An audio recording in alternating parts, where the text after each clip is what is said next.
Hello and welcome to the last mixtape.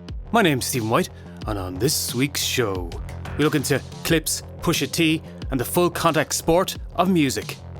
But first,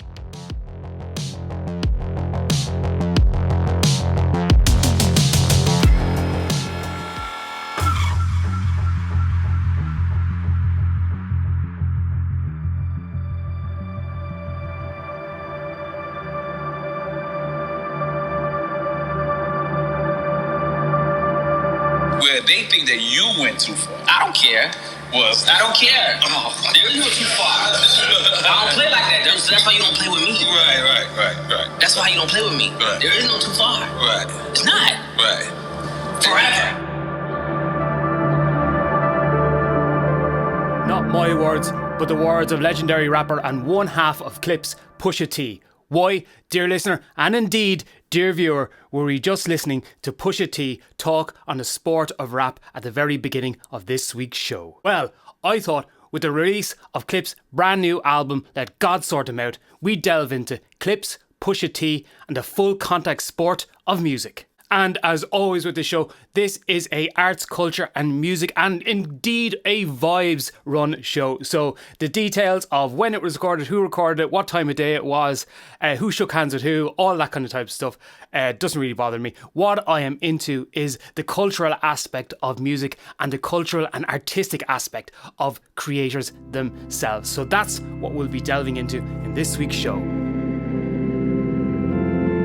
In the world of Clipse, rap isn't about lifestyle branding or trend chasing. It's about culture. And Let God Sort Him Out, the long-awaited return of one of hip-hop's deadliest duos, it's a sermon delivered and a score being settled. Pusha T once said rap was a sport, but for him it's always been closer to combat, surgical, violent, exact. With Let God Sort Him Out, Clipse don't just re-enter the ring, they redefine the rules. Today, we're diving into that new album and why rap, at its sharpest, is a full contact sport. Let God Sort Him Out opens with no warning or no warm-up. The Neptune's production is skeletal, but it breeds menace through minimalism. There's space between every beat, like the seconds before a punch lands. Birds Don't Sing, Pusha T's verse lands like sniper fire. In Chains and Whips, religious references meet street code. This ain't rap beef, this is Kane with a label. There's no nostalgia here for their previous records. This is escalation, a hip-hop duo coming to retake their crown and place at the top. And for those that are in their way, Clipse are circling their prey. Indeed, Pusha doesn't beef for clout,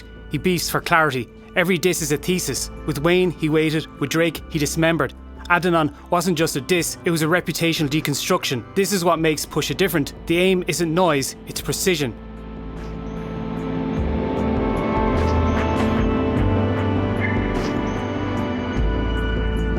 From the moment the new Clipse album Let God Sort Him Out was announced and the release of Ace Trumpets and So Be It in the recent weeks and months, I've been really excited to hear what Pusha T and Malice have come up with this record. I've been following Pusha T more than Malice and Clipse way before I followed them with Pusha T's album My Name Is My Name, especially Numbers on the Boards, which is like one of my favourite tracks. I absolutely adore the beat on that and stuff. So that was my first introduction to him. I actually saw him live here in Dublin at Forbidden Fruit, which is a music festival in Kilmainham, maybe 7 or 8 years ago.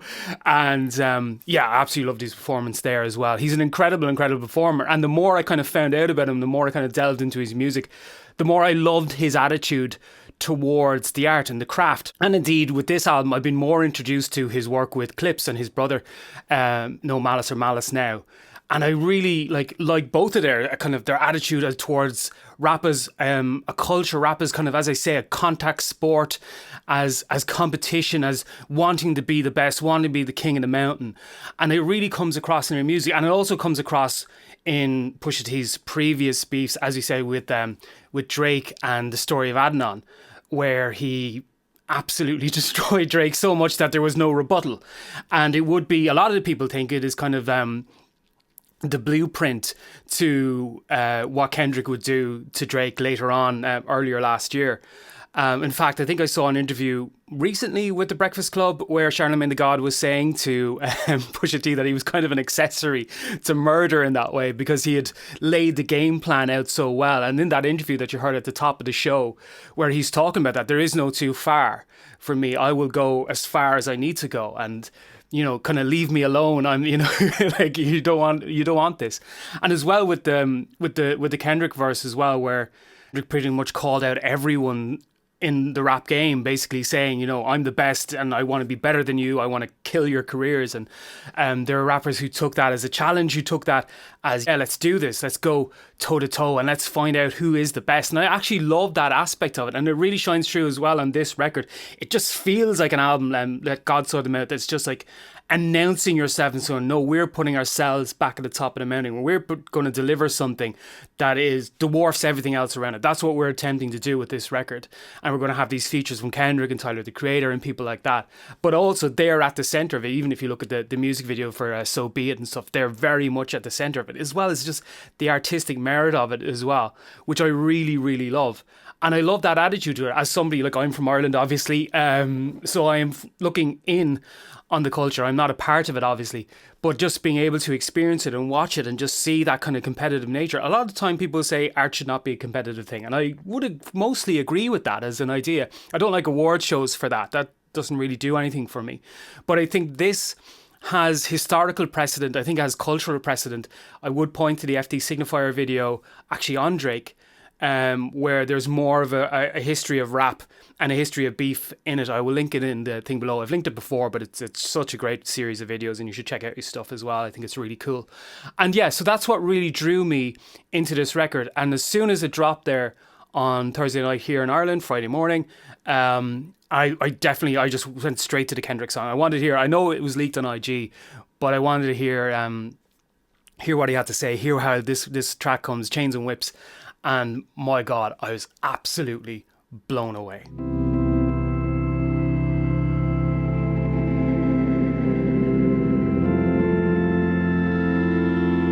Chains and Whips comes in like a swift right hook. Pharrell's production sounds like a half-lit warehouse. Eerie synths echoing off concrete, drums that feel like they've been stripped from their parts. This is music not just to nod to, it's music to size people up to. Pusha T opens with a cold certainty. His voice like a straight razor across the jaw. It's not bragging, he's measuring up. It's lyrical, strategic, psychological. Then Malice arrives, eyes up, soul scarred, like he's back from one last sermon, and every bar is a warning shot.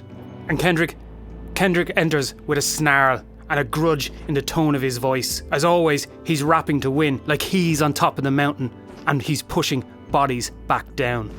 With music that feels like a standoff, Chains and Whips has 3 killers in one room with no safety on. It's collaborative, it's competitive, it's combative. Even the beat sounds like it doesn't trust anyone. It's a standoff in musical flow.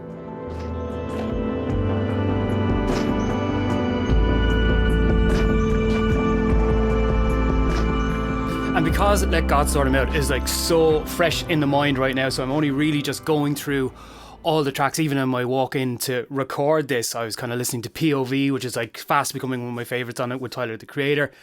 Chains and Whips is still, I think it's going to be seen as the best track on the album itself, because it is so incredibly done. You have to give it as well to Pharrell for his production on this whole album, which I really love as well, that it's just one producer.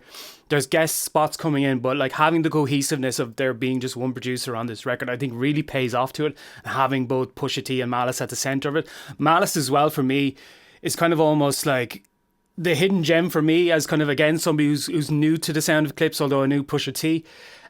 Just how good he is. It's almost as if like Pusha T is this kind of calculated, but he's like, and Malice is a bit more cerebral in the way he delivers. He's a bit more kind of, I don't know, maybe like the conscience to the thing and stuff. I really like how they balance each other out. I like how that plays out. I want to kind of delve more into Malice's solo stuff, because I love Pusha T's, as I say, the kind of his work.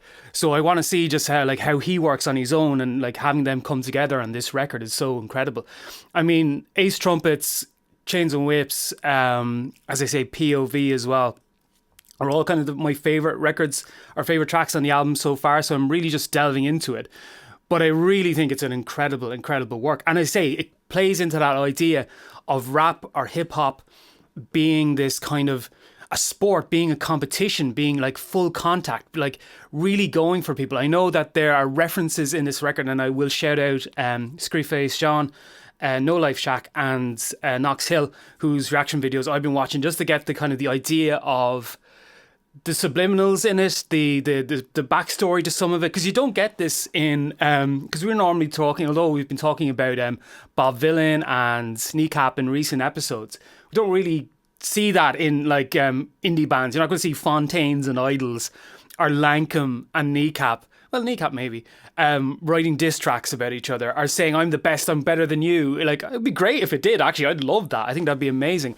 I think sometimes competition breeds great art and great music and wanting to be the best. And I think it comes out in this. Everyone who features so far that I've really kind of absorbed in this record, everyone who features on it is kind of making a case for themselves, making a case for what they want to say. And the subliminals about Jim Jones and maybe Kanye. Again, I'll link down below to Screwface Jean and No Life Shack and Knox Hill, because they kind of know the backstory a lot more than I do. But as somebody just reacting to this record, I just love, and not to harp on about Chains and Whips, but I just love the this kind of sound of it. It just sounds menacing. It sounds forceful. As I say, it has that feeling of like, no, we're going for this. We're going at you with this sound and with this music. That's the main thing as well. Even if it's not competition, even if it's actually, no, it's rivalry. And I want to like show that I'm so much better than you, I can destroy your career, which is a great line in Chains and Whips where I'll close your I'll close your heaven just for the hell of it. Which is just like, that's such a great line that you're like, it's so, and I think you don't get that with other music. You don't get that with other genres, really. You don't get people like doing that. And like, and having the backstory of knowing it's about somebody, knowing it's specifically about another competitor, another rapper, somebody else who can answer back, somebody else who can themselves come back at it. And I think that just permeates through the album. There is this menace, there is this snarl to it that I would associate with a lot of the music that I like of Pusha T. I think that added thing of Pharrell backing it up with his production really adds to it and really adds to the mythos of it.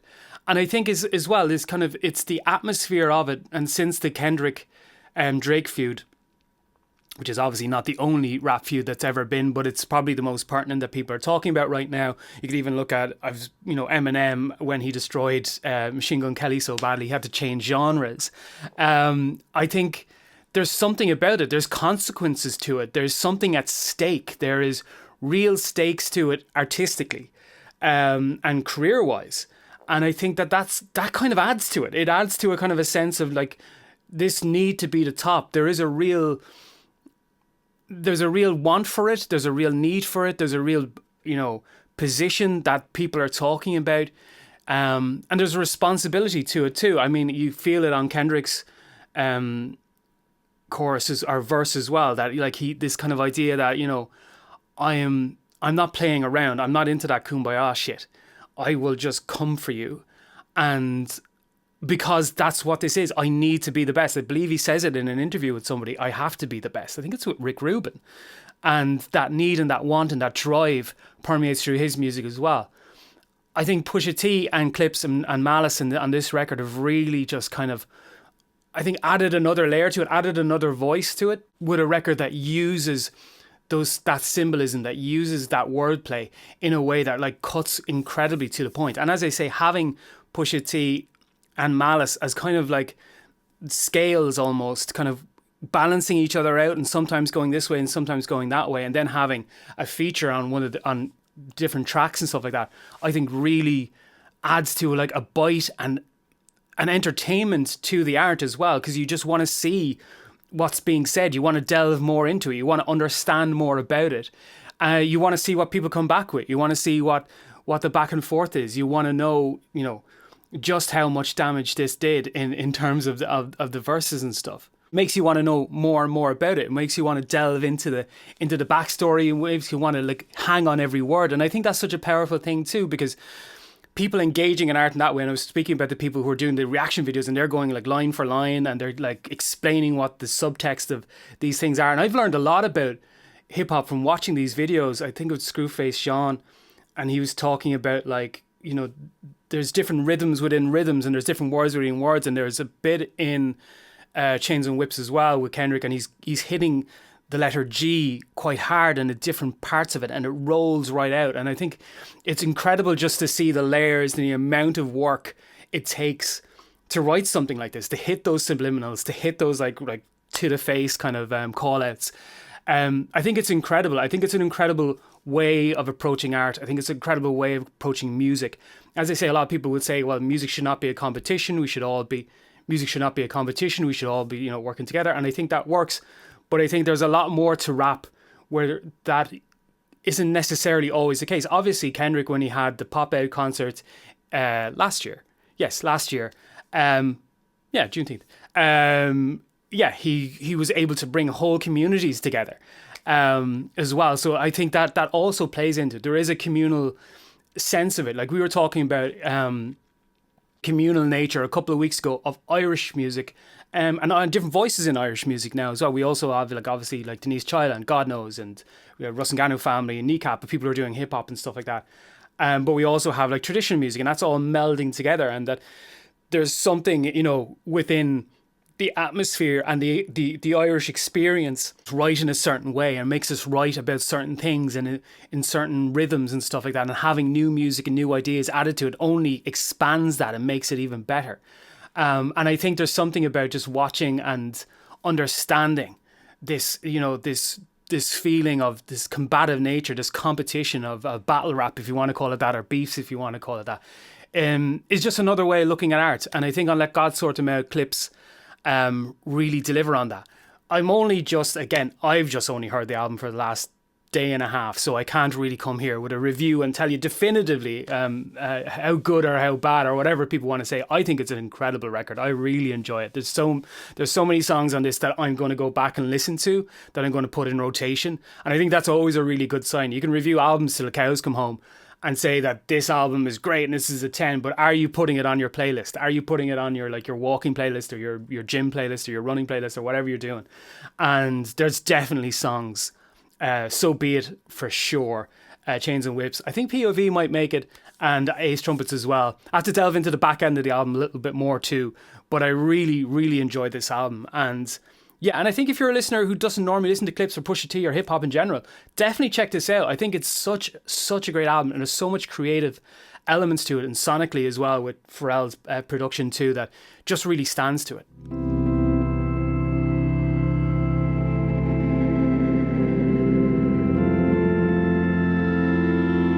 Let God Sort Them Out is about surviving the ring and leaving the bodies behind. Every verse, every beat is a line drawn in the sand. You either cross it or you don't belong in the conversation. Pusha's not chasing peace, he's chasing precision. Malice has already seen the end, and guests like Kendrick and Tyler the Creator are stepping up to the plate. Even Pharrell, the architect, strips the music back to the bone and sinew. No gloss, no nostalgia, just function over flair. This is an album that doesn't care about the charts or timelines. It's not there just to celebrate a comeback. It's here to remind you, rap its music as a full contact sport. So, with Let God Sort Them Out, Clipse have proven that music isn't just about who's trending or who's not. It's about who's dangerous and who's raw. It's an album that steamrolls over you, and you need a good few listens to really get in there and understand everything that's being said. And I think there's something incredibly gratifying about listening to music in this way. It feels like something that's absolutely vital and is an absolutely vital listen. But what did you think? Have you enjoyed the album? Are you enjoying the album? What's your favourite tracks of it? Do you have favourite tracks of it? What do you think is being said, and what do you think are the subliminals and the things that I missed or other people have missed with Let God Sort Them Out? It's an incredible album, and I'm going to keep listening, and I hope you do too.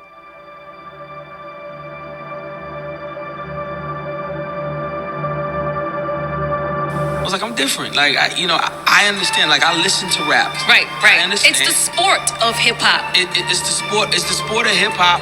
And I looked at it like, man, he shouted out his peers. He shouted out his peers, and he was like, yo, I want to take something from your fan base, Mac Miller's fan base. I want to take all of that. When is that not the mission?